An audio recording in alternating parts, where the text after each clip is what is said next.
Hi, everybody. So, 2026 is a year that I set a goal for myself to read way more fiction. I pretty much gave myself the rule that I couldn't read any nonfiction because I was pretty burnt out on all the nonfiction. So, I kind of got away from reading. And I used to be one of the kids that was tucked under her comforter at night with a flashlight trying to read when she should have been in bed, and I wanted to find my love of reading again. So basically, I set out to read as many fiction books as I possibly could. And that means that I can participate in a mid year book freakout tag. Um, Honestly, full disclosure, since I'm newer to BookTube, I never heard of a book tag before until a different channel that I watch, which I will mention later, um, until she published one. And I really liked the idea because I love talking about books and I like talking about the books that I'm reading or have read and have enjoyed. So, without further ado, here is my mid year book freakout tag for the first half of 2026. So, the first question is the best book you've read so far in 2026. And hands down, that is going to be Iron Flame by Rebecca Yarros. This is quite possibly the best book I've read ever, not just in 2026. I love everything about it, and it is just phenomenal. I love the characters, I love the plot, I love the dragons, and it's pretty much perfect. I was crying my eyes out at the end to the point where my husband thought something was wrong, but actually, it was just because the book is that good, and you can't change my mind. The second question is the best sequel you've read so far in 2026. And that one is going to be A Court of Mist and Fury by Sarah J. Maas. I just thoroughly enjoy this book. I really love how Feyre and Rhysand's relationship starts and takes off, and how their relationship is as a whole. And I love Valeris, the city that Rhysand is the High Lord over. I want to live there. It is my dream city. If I could choose anywhere, fictional or real, to live, it would be Valeris, the city of starlight. It's an excellent sequel. I also tend to like the second book in a series the most. So this was actually kind of a hard question to answer because there are a few sequels that I really enjoyed in the first half of 2026, but I kept it to just one book in this answer because the other sequels that I enjoyed are going to be answers for some of the other questions. So for this one, I just kept it at one. The third question is a new release you haven't read yet but want to. This question I'm not really answering as it should be answered, because looking at my TBR list for the rest of the year, there aren't really any that are new releases from the first half of this year. So instead, I'm kind of just going with a new to me book that I haven't read yet but want to. And that's going to be just the entire Broken Kingdom series by LJ Andrews. I read The Ever King, which is the first book in the Everseas series by her. And then a friend told me that I needed to read her entire Broken Kingdoms series because that series kind of goes with the generation of characters before the characters in the Everseas trilogy.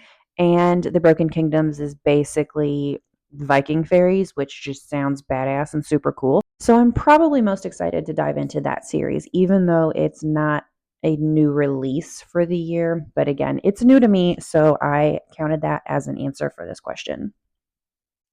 Question 4 is the most anticipated release for the second half of the year. That is going to be Threshing Day by Rebecca Yarros. And that is going to be her novella that is coming out, that is part of her Empyrean series. And it is basically 13 mini stories, I guess you could call them, of 13 different characters bonding to their dragon on Threshing Day. And I just think that's going to be very cool to read. I love the lore in the series, and I'm just really excited to see how each character actually bonded to their dragon. And so, yeah, I'm very excited for that one. Number 5 is my biggest disappointment for the year so far. And I don't necessarily like talking negatively about books. It kind of hurts my heart a little bit. But there are 3 for this question that I couldn't choose between. So I'm just going to talk about all of them. The first one is The Seven Husbands of Evelyn Hugo by Taylor Jenkins Reid. And that's probably going to be a very unpopular answer because I know that that is one of the most popular books currently. But I hated every bit of it. I couldn't stand it. It I hated the plot. It was basically, I understand that it is a character talking about a time where homosexuality and being in a same sex relationship was unheard of and could be career damning. But it's basically a book that is just her talking about how she couldn't be with the person she loved. And so she kept choosing all of these other people. And in the end, she didn't even get to be with her really. And I just didn't enjoy it at all. I thought that it actually had a lot of bi erasure in it, and I just really wasn't a fan. And it's okay if you disagree and you thought it was great and you don't agree with my assessment of it, but I couldn't stand that book at all. One of the other disappointments this year was Beautiful Ugly by Alice Feeney. This one had a lot of potential. It was basically this paranormal kind of vibe of this island that this guy kept seeing his wife that he thought was dead, and it like I there was so much potential in this book, and I could not stand the ending. Everything was awful. Basically, spoiler alert, it is an island full of women who have decided that all men are awful and need to be murdered. So they choose a man and bring him to the island and drive him to madness and then try to kill him. And I absolutely couldn't stand it. It is not my type of book. I was not a fan. The third biggest disappointment for me this year was Blackthorn by J.T. Geisinger, which was really upsetting for me because Pen Pal by J.T. Geisinger is probably one of my favorite books that I've read so far in 2026. So to have the same author be one of my biggest disappointments was a little disheartening. And this book had such potential to be so cool. It basically gave the vibes of Netflix's version of Sabrina, just a family of female witches with 2 cool aunts and going back to this hometown in New England that is full of magic, and uh, it just ended up being awful. There were so many times in this book that I questioned whether or not it was actually a parody of this kind of genre. It was just terrible. Every new thing that happened, I was basically like, are you kidding me? This is ridiculous. It was pretty bad. And I'm just happy that this wasn't my first experience with this author, because if I would have read this book before Pen Pal, I'd probably never read another book of J.T. Geisinger's again. But since I know that Pen Pal was great, that maybe Blackthorn is the outlier and her other books are great. So hopefully her other books are, more Pen Pal kind of results and not Blackthorn, because Blackthorn was just awful. Blackthorn is one of those books that I'm pretty mad that I didn't DNF it, because I will never get that time back. And that is just wasted time that now lives forever in that book, and I can never get that back. And it was pretty awful. So those are my 3 biggest disappointments of the year so far. And the 6th question is my biggest surprise book. And I have 2 for this one. First is Mile High by Liz Tomford. And this is the first book in her Windy City series. And I was pleasantly surprised by this book because it is a sports romance. I read it solely to check off a bingo square in my book bingo for my 2026 reading journal. But I actually really enjoyed it. I liked the characters. I liked their relationship dynamic. I liked the message that the book came with. And it was just an all around good book. It had good vibes and it was a fun time. And um, yeah, it was pleasant. And I will continue reading that series, which was very surprising for me. The second book in my biggest surprise is actually Lights Out by Nevessa Allen. I am pleasantly surprised at how much I enjoyed this book. I am new to, I guess, the smut genre this year. I didn't really read romance books before this year. And, having worked as a domestic violence victim advocate before and just being in that space, I wasn't really thrilled when I saw the content warning having to do with stalking. And I wasn't really sure if I was going to enjoy a book that talked about, like a stalking kink. And I just wasn't sure about it. I actually picked the book up at one point, saw the content warning, and put it back down and didn't read it until several of my friends who are also not okay with content that kind of is in that realm and glorifies toxic relationships told me that it's actually really good and that I should read it anyways.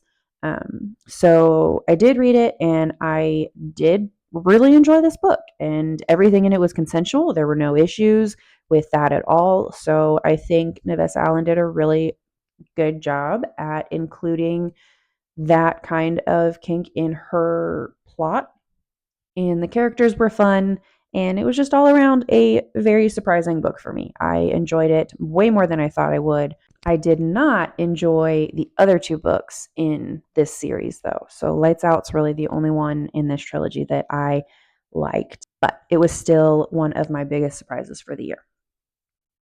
Question 7 is my favorite new author, either a debut author or new to me.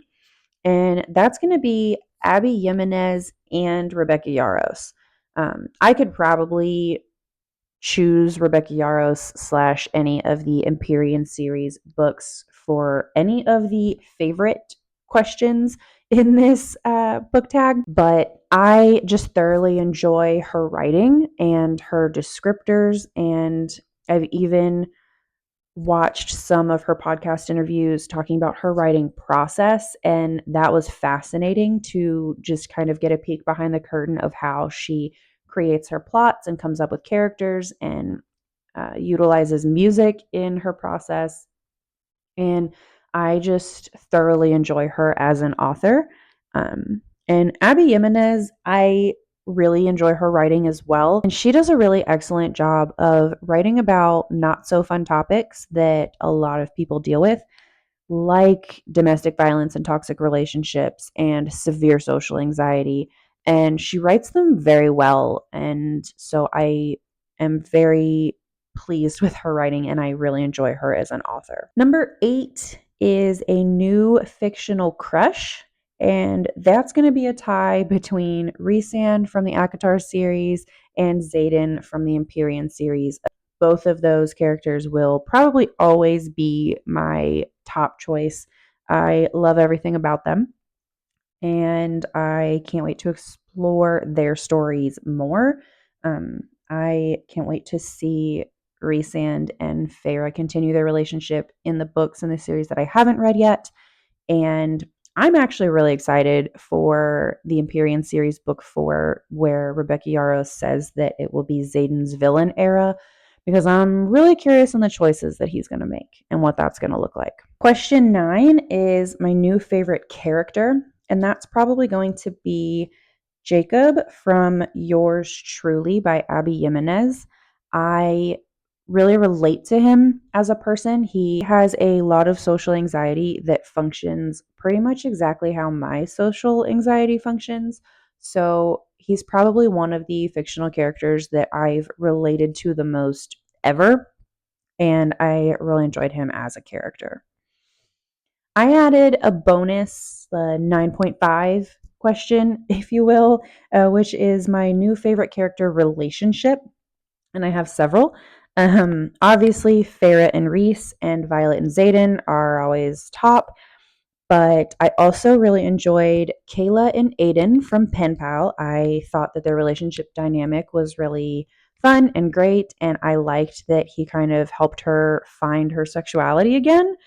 Um, I also really enjoyed Lachlan and Lark from Leather and Lark. And again, I just enjoyed their relationship dynamic. I like how devoted to her he was and how he was pretty much willing to kill for her, but also set up environments for her to kill.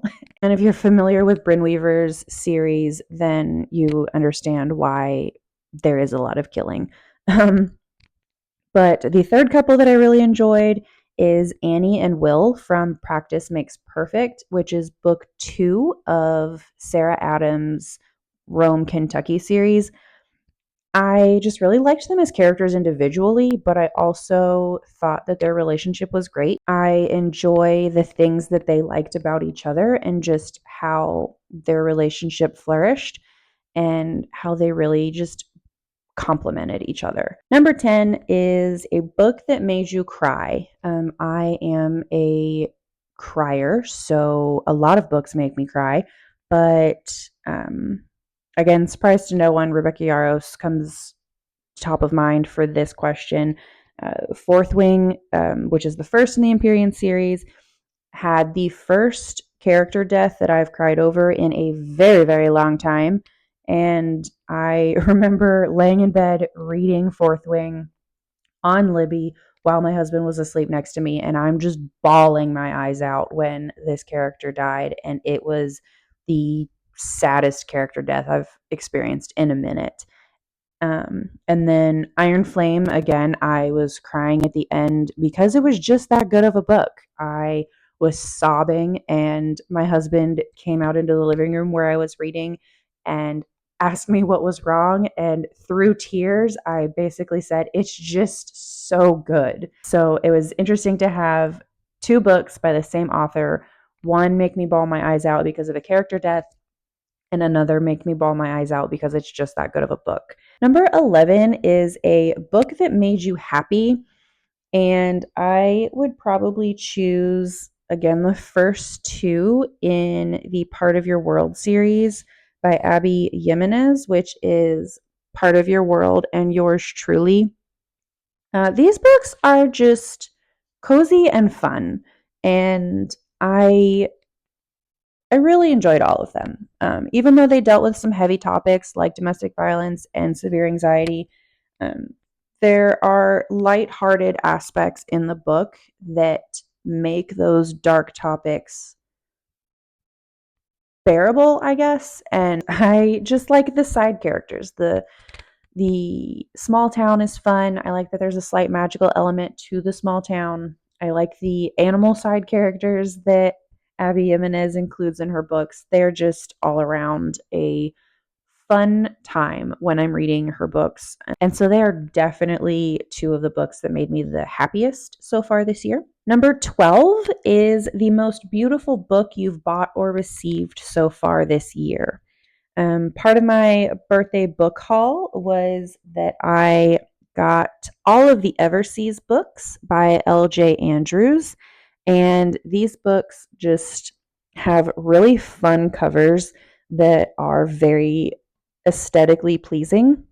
I like the color scheme of Everking and the water element at the bottom, and the sword's just really pretty. The Ever Queen has a really um, fun cover in that I like how the light is portrayed in this one. And then the Mist Thief is just really cool with the golden skull here. And then also book 4, which is The Stolen Crown, that is being released in October.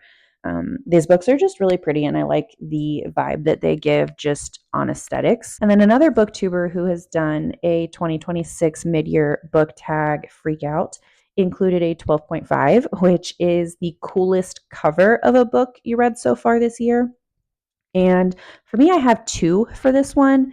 The first is Her Soul to Take by Harley LaRue.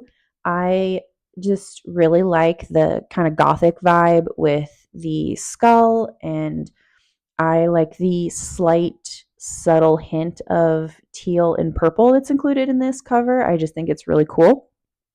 And then the second is Automatic Noodle by Anna Lee Newitz.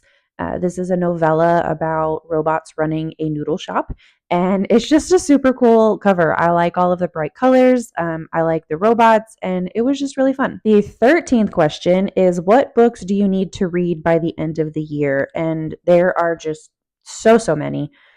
So many. First is Threshing Day by Rebecca Yarros. That one comes out at the end of September, and I'm very excited for that one, as I already discussed. I already mentioned the Broken Kingdom series by L.J. Andrews. I need to finish the Everseas series by L.J. Andrews after I read the Broken Kingdom series. I have Between Tides and Thunder by Lena Kazak, and that is a book with a white cover that will go towards my Reading the Rainbow Challenge for my 2026 reading journal. I will also need to read a book with a brown cover for that challenge. I have quite a few letters left in my Reading the Alphabet Challenge for author's last name. And so I will need to read a book written by an author with the last name that starts with the letters I, E, K, O, P, Q, U, V, X, and Z. So quite a few there. I also have a lot for the rest of my Reading the Alphabet Challenge for book titles. Those I still have the remaining letters of J, K, Q, which I already know is going to be Quicksilver by Callie Hart. I'm going to read that next after I finish the current book I'm on. R, T, U, V, X, and Z, and that one's going to be Zodiac Academy by Caroline Peckham and Suzanne Valenti. If you have any suggestions on some of the books that fill out those other letters in either of those challenge, whether it be author's last name or book title, send them my way. Leave me a comment. Let me know. The final question in this mid-year book tag is the favorite book community member.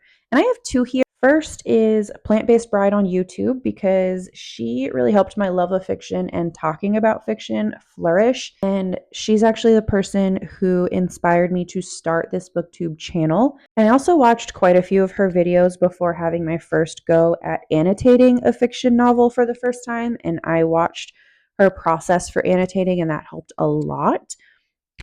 So I really enjoy her content. Then I have Brenna on Instagram. She is Brenna Bookish, and she's actually a friend who I've known for years. And she's the one that I always message and ask all of my book-related content questions and author questions and book series questions. And her content is great. She's actually the one who suggested that I read the Broken Kingdom series by L.J. Andrews. So big shout out to her. I'll link both of their accounts in the description, as well as the account that Plant-Based Bride credited as the first to do one of these book tag freakouts. And if you've read any of the books that I've included in this freakout, let me know what you think about them. I'm so curious to know your thoughts on some of them, especially if they don't agree with my thoughts. And I can't wait to see where the rest of 2026 takes my reading journey. Until next time.